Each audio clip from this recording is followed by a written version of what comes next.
بسم اللہ الرحمن الرحیم۔ السلام علیکم ورحمۃ اللہ وبرکاتہ۔ دوستو، آج آپ حضرات کے سامنے ایک چھوٹی سی حدیث ذکر کرنے جا رہا ہوں، لیکن اس کے اندر ہمارے لیے ایک بہت ہی بہترین سبق ہے۔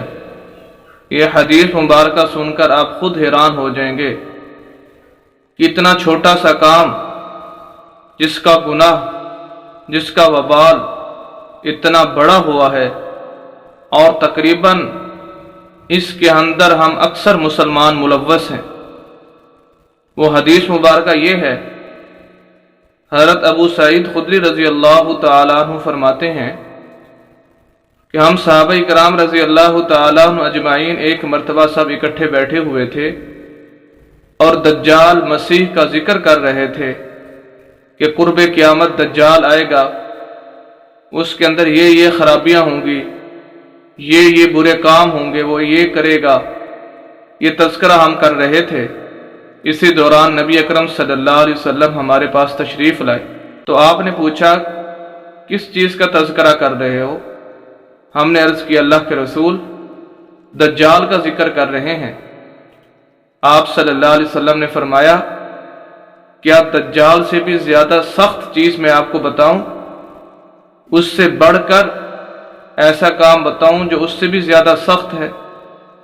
تو ہم نے عرض کیا، اللہ کے رسول ضرور بتائیے۔ تو آپ صلی اللہ علیہ وسلم نے فرمایا، چھپا ہوا شرک۔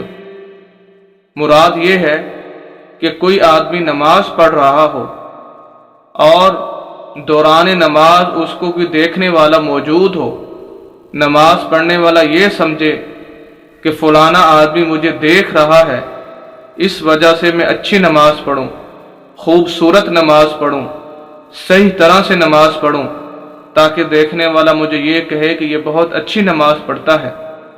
تو جو آدمی دل کے اندر یہ خیال لاتا ہے دوران نماز، تو فرمایا کہ یہ اس کا کام اس دجال سے بھی زیادہ سخت ہے، گناہ کے اندر یہ اس سے بھی زیادہ سخت ہے، اور فرمایا کہ یہ چھپا ہوا شرک ہے۔ اس وجہ سے ہمیں جو بھی کام کرنا چاہیے، جو بھی عبادت کرنی چاہیے، جو بھی نماز پڑھنی چاہیے، خالصتاً اللہ کی رضا کے لیے، کوئی دکھلاوا مقصود نہ ہو، ریاکاری مقصود نہ ہو، صرف اللہ کو راضی کرنا مقصد ہو، کسی اور کی خوشی میں مطلوب نہیں ہونی چاہیے۔ تو یہ ایک بہت ہی سخت وعید ہے، اس وجہ سے ہمیں اس کام سے بچنا چاہیے۔ امید کرتا ہوں کہ آج کی ویڈیو آپ کو اچھی لگی ہوگی۔ مزید اسلامی ویڈیوز کے لیے ہمارے یوٹیوب چینل حافظ شفیع کو سبسکرائب کیجیے، گھنٹی کے بٹن کو ضرور دبائیں تاکہ ہر نئی آنے والی ویڈیو آپ حضرات تک بآسانی پہنچ سکے۔ والسلام۔